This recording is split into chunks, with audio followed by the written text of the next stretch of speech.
people of YouTube, this is Gray's Guitars. I am Steve Gray. Thank you for watching. Today we're going to be talking about several different new guitars. We're going to start off here with Guild's new Surfliner offset. So this is kind of like a Jaguar, Mustang, Meteora type thing from Guild that they're offering. $449, so decent price.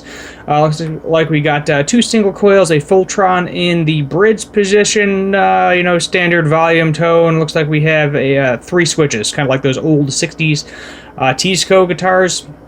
Or Sorrentos, however what a Japanese Sear catalog guitars is the best way to describe them. So let's just go through this little article, and then we got a couple more that are pretty cool we can take a look at as well. So NAMM 2022 Guild debates new $449 Surfline offset. The SoCal-inspired solid body sports a new designed D-Armond single coils, Guild versatile rocker switching, a string-through design, and a smattering of indie rock appropriate aesthetics. I mean, they look pretty neat to me. Guild has put in an early contender for this year's most noticeable NAMM guitar, and yet again, saying it's priced. So it's available in three colors. We have the Sunset Orange, the Catalina Blue, and the White Sage, which to me looks more of like a silverish hue, although that could just be my screen perhaps. All new single coils feature a vast array of pickup switching options. According to the California company, its latest solid body blueprint takes an inspiration for the offset vintage 60s, 70s models. Pays homage to the colors that can be found in the brand's local SoCal environment. It's also one of Guild's few electric models to feature a 25.5-inch scale length. Usually they do the Gibson scale length, 24 3/4, and also features a bolt-on neck as well. Go through the colors there. At its core, the Surfliner features a poplar body, C-shaped satin maple neck. Flashes string through body design.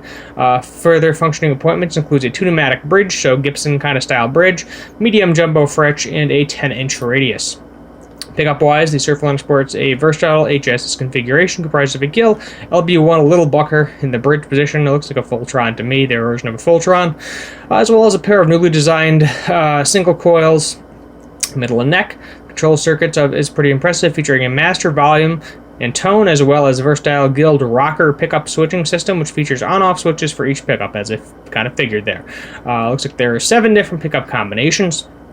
Other indie rock appropriate features include the oversized headstock completed with 80s era Guild logo. For our 2 cents, it looks like the pretty attractive offset model, the one that could give a number of cheap electric guitars under $500 a run for their money. For more information, go over to Guild. Let's see if they have any fancier images of this bad boy. Some playing.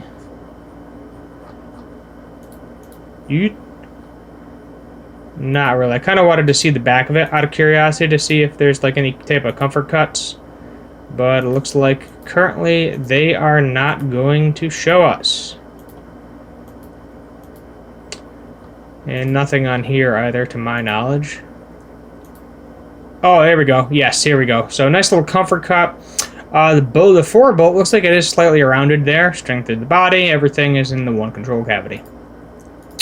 Now, let's move on to the Gibson Lzzy Hale official unveil hybrid Explorer Bird signature model. The reason it's called that is because it's basically an Explorer with a Firebird headstock. It's the first time an Explorer body has been paired with a Firebird headstock right there, with Hailstorm Hero describing her new axe as a different animal altogether.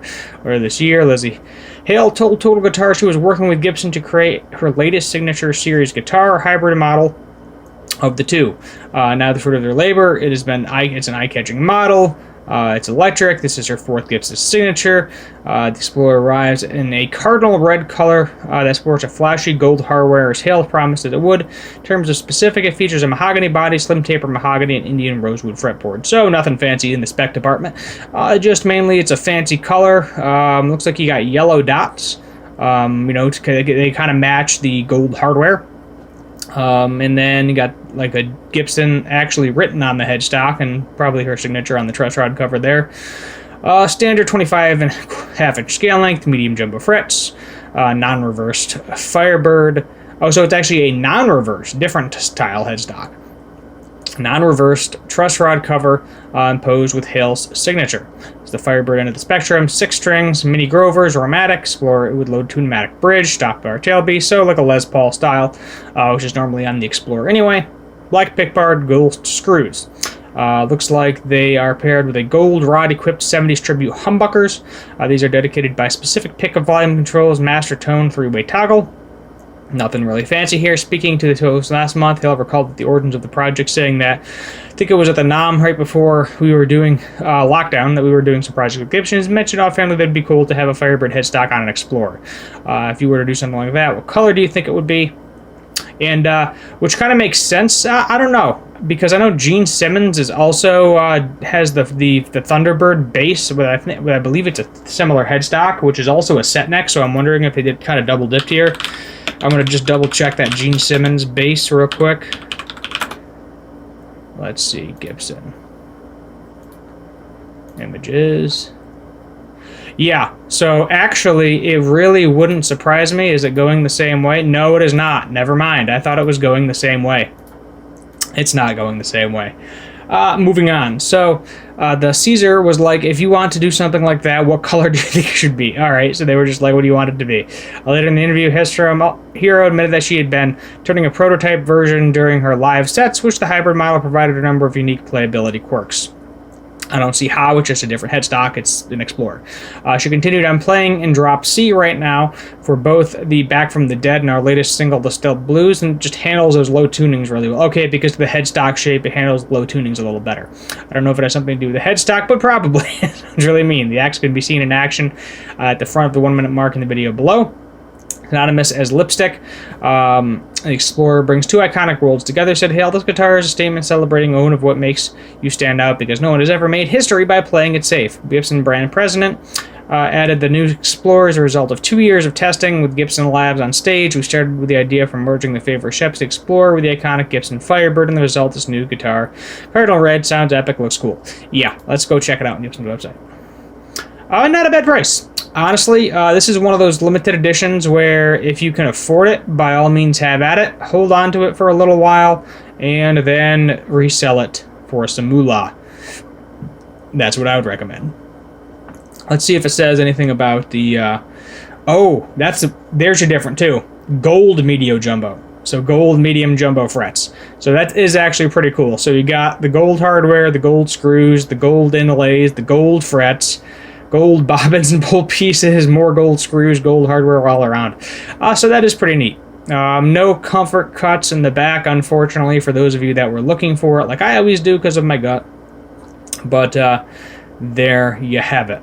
Now the last one, they say save the best for last, and I think a double neck in Silverburst would classify as the best for last. So this is, keep in mind right now, this is a one-off, that you will not be able to get this. Possibly will be able to get it in the future. Morphy Labs creation was a surprise gift from the Gibson Custom Shop and comes equipped with the Tool's iconic trademark colorway, which is just Silverburst. Adam Jones has taken to social media to share a glimpse of the all-new Gibson EDS 175 double neck, which sports the Tool guitar's trademark Silverburst finish, showcased in a series on Instagram.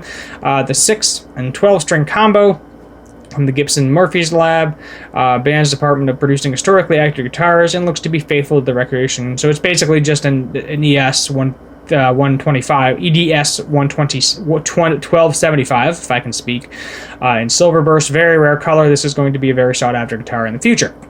Jones also commented that the axe wasn't a custom order, but was instead a one-off creation gifted to him by the Gibson Custom Shop. Beautiful 12/6 surprise gift in the Gibson Custom Shop, wrote Jones in one story. In the second, he tagged Slash, another famed Gibson double neck wielder, and playfully jibed, I hope Slash would be a little envious. I'm just kidding. He's poking jabs at Slash.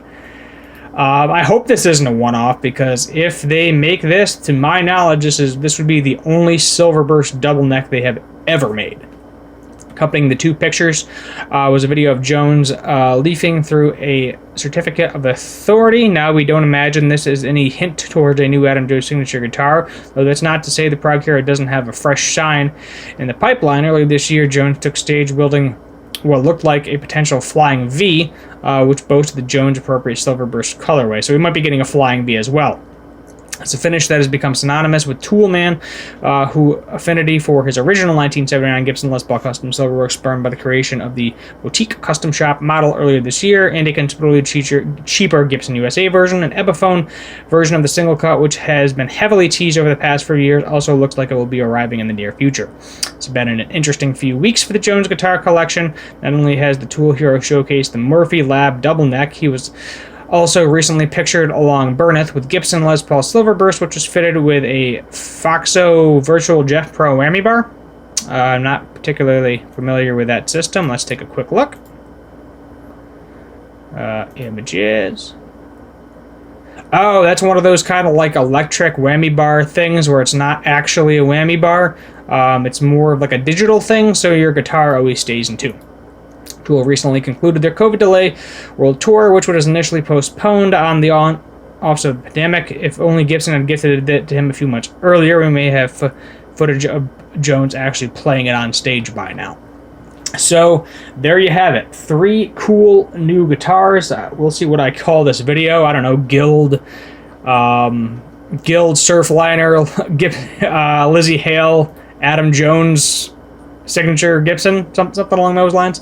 But 3 pretty cool guitars that we've seen here in the past couple of days. Let me know your thoughts in the comments down below. While you're down there, hit that subscribe button, turn on that notification bell, leave a like, and feel free to tell me what you want to see for future guitar and music related videos. My name is Steve Gray. This is Gray's Guitars. Thank you for watching, and as always, have a good one.